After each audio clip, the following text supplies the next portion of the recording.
So I'm back in my ministries, and then all of a sudden, Father John tells me, "Hey, because Father John Call, he was my spiritual director, not only my pastor, but when I started my business, he walked me through it. So I've known him for many, many years, and so he walked with me in starting something from nothing, right? And so he says, "Hey, I want you to meet someone." He tells me, and so I'm like, "Okay, all right." And so he goes, "I'm not going to be there, but he'll be there." So I go into one of the offices there at St. Bartholomew, and there's Father Dad sitting there. And we just start having a long conversation about St. Faustina, right? And I knew this was going to happen because I've lived in this area for a while. My business used to be in Brookshire, so I was always go to the back way here. And I used to always tell Denise, "Hey, one day, if they started open a Catholic church over here, we're gonna start attending it, right?" Yeah, because it was, before St. Faustina, it was just this big open area where there was really no Catholic church nearby. No, just 1093, and I would take it to go in the back way into Brookshire. And so I'm like, okay. And so again, being part of so many ministries at St. Bartholomew, I was a certified catechist, so I would teach confirmation. So there we were at confirmation, and the cardinal is there, and he goes, "I just finished confirming over 200 at Epiphany. Here I'm confirming 2 more hundred. That's why we're going to open up a church in St. Faustina." And I'm like, all those conversations I had with Denise about we're going to come over here. I'm like, oh my God, I don't want to leave St. Bart's, That must have been really tough. It was very, very tough. How many years were you at St. Bart? All my life. Oh, so since you moved at the age of 9, you've been at St. Bart. Yes, I was attending there when what they have, the old parish hall now, used to be the parish church. Okay. So from the age of 9, so this is where like your kids were all baptized there? They were all baptized there. All my first 3 got all the sacraments there. My first 3 children, all the sacraments. All of my children were baptized there. So how hard was it to move? It was very. Did you say no at a certain point? It was very hard. But I think one of the reasons why I moved because our pastor was leaving.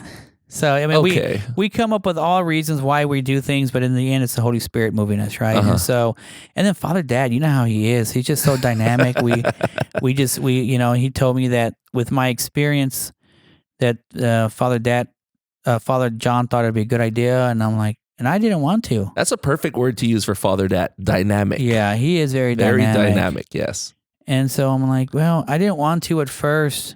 I really didn't because I like St. Bart's in my home. So were you and Father Dad the first ones to know about St. Faustina? It was a few of us. There was probably a handful of us who first knew about a church being here. Okay. Not necessarily St. Faustina. Yes. The name hasn't even been brought up yet at this point, but yeah. So it was Father Dad, you, and a few other people. There's a few other of us. Started around 4 of us, and then it ended up being around 11, and we were called we were like a leadership team. Okay, how did these people get chosen? Some of them I had picked because I just knew. Okay. And some of them Father had picked because he knew. Okay. And so these were people who were very involved in their field, I guess you want to say. But all of us, though we were involved in our field, we're not experts in our field. We're all new at all of this. So did you and Father Dad know each other before this point? Never met him. So when you I just meet each other and boom, you guys are gonna start a parish together. We're gonna start. Archdiocese want to do a parish over here, and he wanted my help. Wow.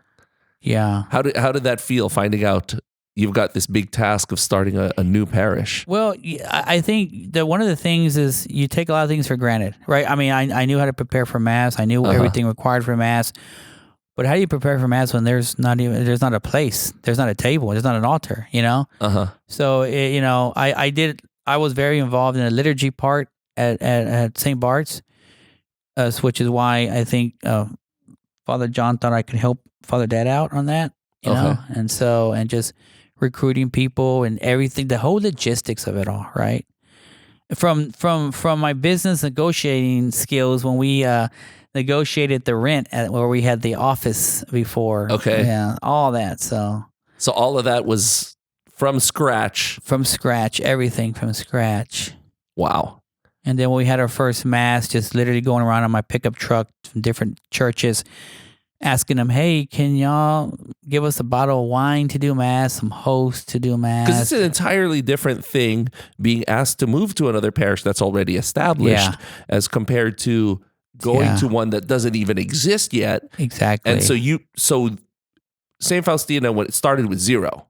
Yeah. With nothing. So what was the first step of getting everything together? Well, the first step is advertising it. Right? Okay. We're going to start a church. So Father would go to different parishes. The town halls, I remember those. The town halls. Yes. He would preach. And then we would be at the town halls right afterward masses, and so we'd be there answering questions, asking for advice as far as the name. Remember, the name was one of the things that come around, and so yeah, it was. It was so much work. I'm sure that's when you guys started doing the town halls. That's when all the volunteers started to flood. That's when all the volunteers, and you got to sort them out. And see, just organizing all the people. Yeah, it was, and it was such a fluid situation where everything was changing, right? And because you're learning. I mean, fathers having to change. Let's do this idea. No, let's do this idea. And he's, I'm sorry, guys, I'm changing. I'm like, we get it. So none of us have done this. You said that you went like door to door to the other parishes, pretty much. I think the most helpful we got was Father Eric at Immaculate Conception Church in Sealy. He literally gave us our first altar. That tiny altar. That tiny altar. And so we just made a tabletop to make it bigger. The ambo he had given us. He gave us a bunch of our ciborias, our chalices, our host. He was giving us the administrator. Their administrator had to come in and be like, Father, you can't give them all that. We still use some of those. Do we still have? Yes, we still have all those. Yeah, they're in the storage. And that tiny altar too? Yeah, a tiny altar. I love that altar because I'll never forget that altar because I think it was the first mass that the cardinal said at the school with us. He said, I've been all around this archdiocese and all around the country, and I've never seen an altar that small. And Father Dak, without missing a beat, says, that's my size right now. Yeah, exactly. I'll never forget that altar, that tiny altar. He still has it in his it's in the rectory. So yeah, awesome. So we have all that stuff, and so you're pretty much begging to all the neighboring parishes. Yeah, for materials. Yeah, for anything, and and then when you collect, we rented a big storage. Okay, so we could put everything in there and literally say, okay, this is what we have. So you got to lay everything out and say, okay, what else are we going to need to have mass? Because that's the ultimate goal, Eucharist celebration. Yes, and so some of those chalices were, if you go the normal route, they're expensive, very expensive, and we didn't have that kind of money. So like the first chalices that I had, that we bought new ones. I bought them through eBay International. I think it came straight from India because very big on gold there, and so I was able to get good deals on some of the smaller ones that we had, and you're just having to use other resources. So how much money did Faustina start off with? Was it all donations? Did the archdiocese give a certain amount in the beginning, or was it a loan? Yeah, it's all of it's a loan. Okay, so whatever you spend, you got to pay it back. Yeah, eventually. it's from the archdiocese, right? So yeah, all of it's a loan, and so obviously the first thing was the school. That's where we started having the masses at. So having to pay for renting that out. A lot of it's donations from the U-Haul truck every weekend to the storage where we kept everything.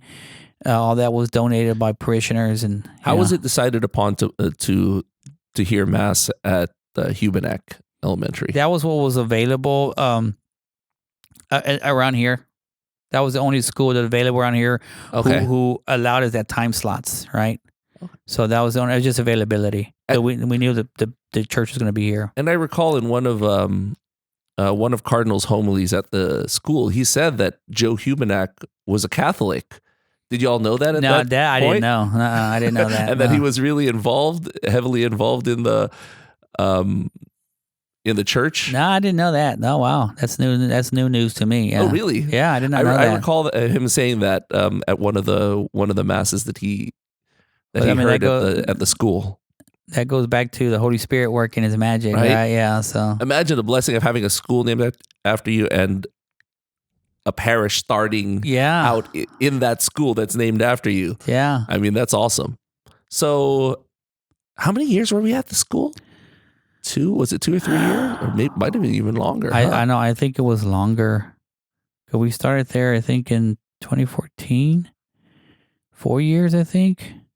It's such a blur to me now, Rudy, with so many changes, you know? It really is. How tough was it starting everything out? You know, I mean, we all know that, okay, first of all, you're at a school. Yeah. So everything has to be set up and broken down completely. Yeah. All the chairs, all the rows, the sound system, everything has to be set up before Saturday evening mass. Yeah. And then broken down after the last Sunday mass. Yeah. That was something that had to be done every week. Every weekend it was, yeah. And it's so, I mean, again, it went so fast, but you literally, my weekends were, that's what I did, right? Every weekend. So until we built up teams. But yeah, it was a lot. I think it was more physical though, because we developed so much fellowship doing that, you know? You really do, because you know you're celebrating mass, that last Sunday mass, and then you're hurrying up to the restroom to change out of your Sunday clothes and throw on your shorts and t-shirt because you got to break everything down and then go put it in a U-Haul, and then look, after that we got a trailer, which was awesome because no longer unloading it into a storage bin, so that was nice. And I think it just, you know, I'll always remember that first mass we had there, right? That first mass is just. It's all your hard work and making the impossible possible, because it's not like we had a manual to go by. It's exciting starting a new parish. It is. You know, it's walking into it knowing that every decision that you make will probably have long-lasting repercussions. Like you're starting the whole culture of this parish. Everything that So when Father Dat started, what did he tell you? What vision did he say he had for? And you mentioned it as culture. I think right off the bat, he was going to make sure that we were one culture. We weren't separated. There was not going to be no such thing as just Hispanic ministries and then English ministry. We're all one people, and he's kept that. And he goes, I remember him saying, we're in a very unique position to do that here. It's hard to do that at existing parishes.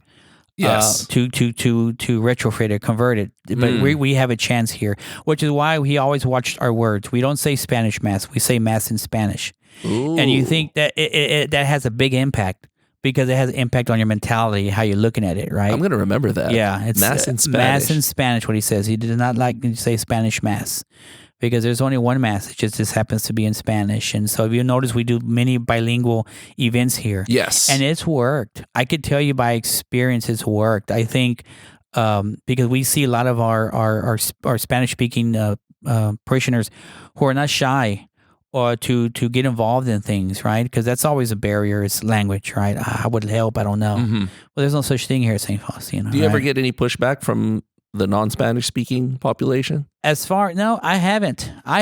Now, Father, who knows? But I know I haven't as far as that now. And it's again, it's because of the culture, right? It's we have a good culture here, and so that's why we try to keep it. Did you have any experience like that in St. Bart's, trying to, like you say, retrofit? Yeah, it just didn't work. It's really tough because didn't. people are set in their ways. They're set in their ways. Yeah. They're like, no, we'll do the Spanish thing and then we'll do the English thing, right? There's no need to do it together. So yeah, and I mean, because of that, I even suffered, because English is my first language, so I rarely got involved in the Hispanic ministry. Okay. And I mean, do you speak Spanish? Yeah, I speak Spanish as a child. No, I actually learned more as an adult. Okay. So every year they have this big music for life festival in Spanish. Okay. And I went. I went 2 years in a row, and I would see people at St. Bart's there, and they would tell me in Spanish, like, we never see you. You never came to these when you were at St. Bart's or anything. And, you know, why are you coming now? Well, it's because the culture. You know, I don't think I tell them that, but it's true. The culture here, you get involved with anybody. And so I was invited here, and I went, and so it was nice. Yeah.